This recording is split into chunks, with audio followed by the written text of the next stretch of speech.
Mafia Atiq Ahmad और अशरफ की 15 अप्रैल को प्रयागराज में हत्या कर दी गई। लेकिन ये हत्या क्यों की गई? लवलेश, सनी और अरुण ने ही आखिर क्यों मारा?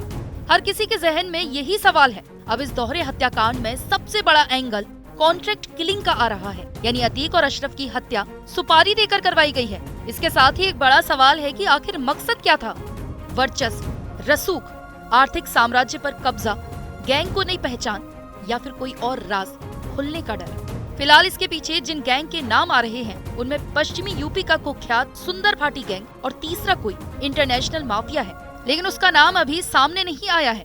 ये शक इसलिए है क्योंकि तीनों हमलावरों की अभी तक अतीक से कोई सीधी अदावत सामने नहीं आई है। ऐसे में इस हत्याकांड की जो 5 अनसुलझी कड़ियां हैं, वो सबके मन में कई शंकाएं पैदा कर रही हैं। उसमें पहली है, लवलेश और सन्नी प्रयागराज कैसे पहुंचे? दूसरा, लवलेश, सन्नी और अरुण मौर्य कैसे मिले? तीसरी कड़ी, जिगाना पिस्टल कहां से मिली?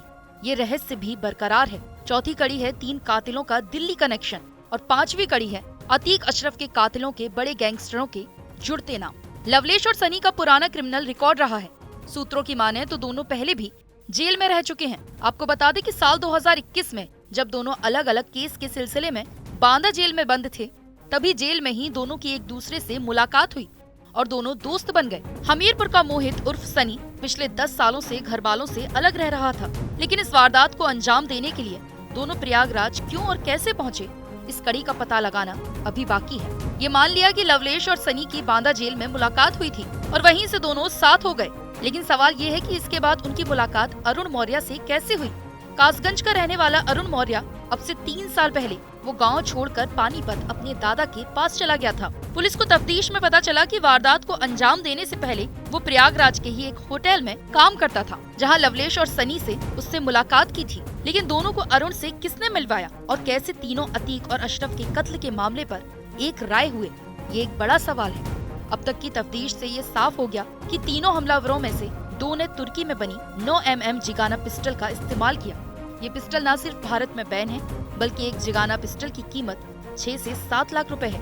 जबकि ये भी एक सच्चाई है कि इस वारदात को अंजाम देने वाले तीनों लड़के गरीब परिवार से हैं। ऐसे में इन तीनों के पास इतने महंगे और अत्याधुनिक हथियार कहां से आए?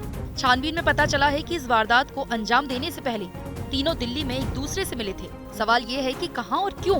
क्या दिल्ली में इनकी किसी ऐसे हैंडलर से मुलाकात हुई जिसके इशारे पर तीनों ने इतनी बड़ी वारदात को अंजाम दिया? ऐसे में पुलिस अब टेक्निकल सर्विलांस की मदद से वो ये जानना चाहती है कि आखिर ये तीनों दिल्ली एनसीआर में कहां रहे और किससे मिले।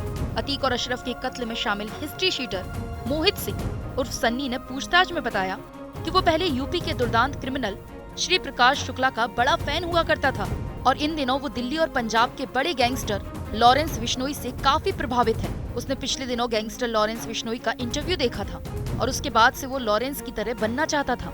यहाँ खास बात ये भी है कि लॉरेंस और उसकी गैंग के शूटर जिगाना पिस्टल का खुलकर इस्तेमाल करते रहे हैं। ऐसे में शक पैदा होता है कि कहीं ये तीनों आरोपी भी कहीं लॉरेंस या उसके गैंग के संपर्क में तो नहीं थे। इससे पहले हमीरपुर जेल में रहने के दौरान उसकी मुलाकात पश्चिमी उत्तर प्रदेश के गैंगस्टर सुंदर भाटी से भी हुई थी। ऐसे में शक ये भी जताया जा रहा है कि कहीं अहमद बंधुओं के शूट आउट में इन बड़े गैंगस्टर का कोई रोल तो नहीं है। फिलहाल यूपी पुलिस की सुरक्षा के मद्देनजर तीनों हमलावरों को प्रयागराज के नैनी जेल से यूपी की ही प्रतापगढ़ जेल में शिफ्ट किया गया है। लेकिन सूत्रों की माने तो वो जल्द इन आरोपियों को रिमांड पर लेकर उनसे पूछताछ करने की तैयारी में है, ताकि इन अनसुलझी कड़ियों को जोड़कर पूरी साजिश का खुलासा हो सके।